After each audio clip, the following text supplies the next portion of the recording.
Hello, this is LJ Hador again, talking about some of the tabletop role-playing game essentials that you can look for and look at when you're trying to decide on what to play and how to play and what to expect.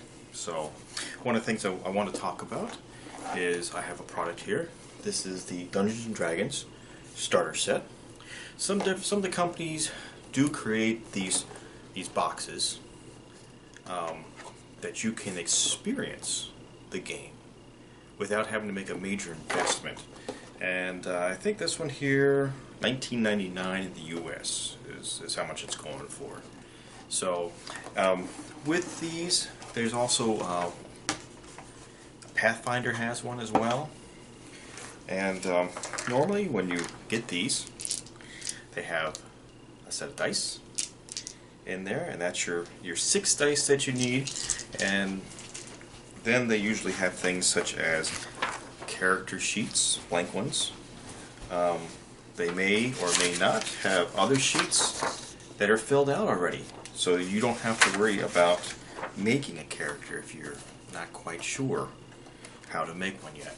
You just want to kind of experience something, start and go with the flow, just like jump into something really quick. Because sometimes people, when you sit down and play like just a tabletop board game of some sort, you don't want to have to learn 10,000 rules to necessarily play or to get an idea how to play.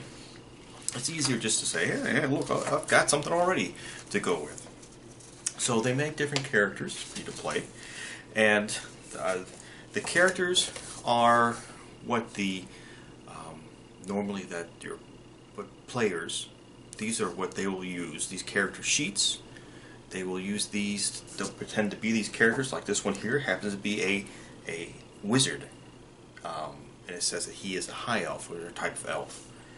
And there's other ones in here like a human fighter and such, and a hill dwarf cleric, a lightfoot halfling rogue. So it gives you a variety of options to choose from. Get a little flavor of the game, as well as the diversity of it.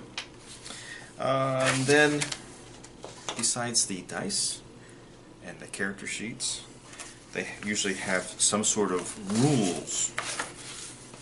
These usually are a basic set of rules, and I'm still pulling these rules out of this particular box.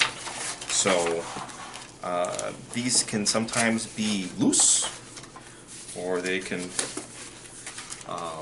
be in a book format. And actually, I think those were some I printed out. So this had an adventure in there. Looks to be let's see, about 60-some pages of adventure, and it talks about some of the monsters, and it gives you a map, I think, in here of where it's located in the region, different points of interest. So tells you how the thing starts, how the adventure starts. There's an adventure hook in here. Gives you some neat little pictures sometimes just to show what different creatures look like. Some awesome maps of the adventures, and usually there's like a starting point, and it gives all sorts of numbers on there, like this is room 1, 2, 3, etc. So that when your characters say, I'm going to go down this hallway, and I have an option to go left, and an option to go right, and an option to go straight, you say, well, see, I know over to the right is room 2, straight ahead is room 3, and this way is room 4. And as the game master, the person telling the tale, you're usually reading from some sort of book like this perhaps, or creating your own, but in this particular case, reading from a book, you can portray that out to them and make sure that you're following along. There's also usually some sort of starting guidelines.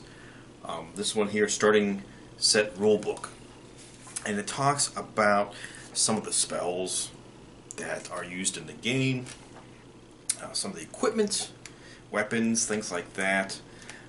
Some of the basic rules of combat and how things are done, and a lot of the other game mechanics. And those game mechanics, you use your dice to run those.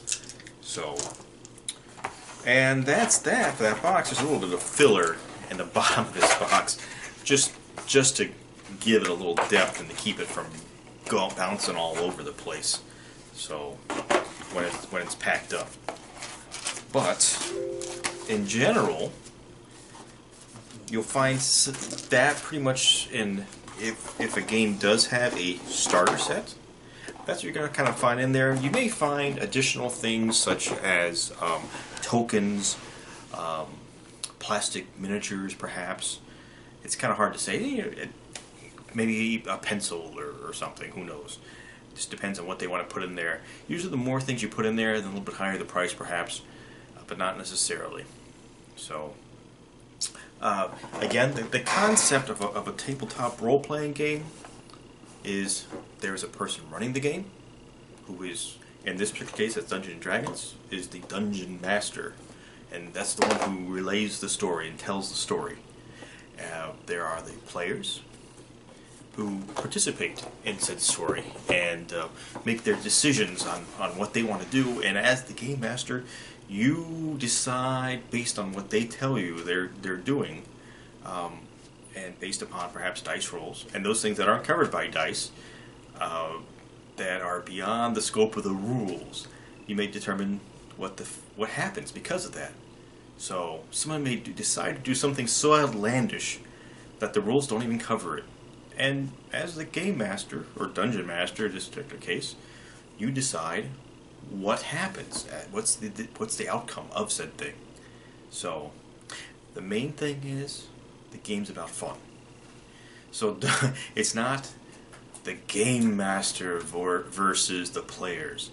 It's the Game Master is there to provide an entertaining atmosphere to the players.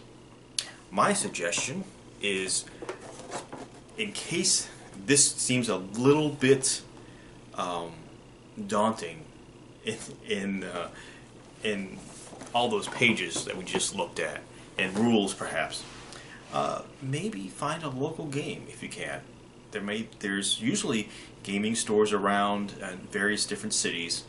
Sometimes there's only one, sometimes there's multiple, and there's experienced players, and they'll be able to help you out if you tell them, look, I'm a brand new player and I'm looking to learn the game. And I've noticed throughout my years that there have been some excellent, friendly, helpful people to help you learn the rules. And don't expect that you're going to become this rules master and know everything in one game. Expect to make mistakes. It happens. And players who've been doing it for years and years, it happens. So you just start learning the basics of things and the mechanics of how things work, and you go from there. But don't be afraid. This here is an excellent idea to immerse you into the world of tabletop role-playing game. It has a lot of things there for you already.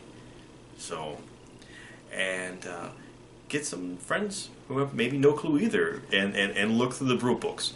Now, I've seen tons of tabletop board games that have a decent-sized rule books that you have to go through, and in this situation do this, in this situation do that.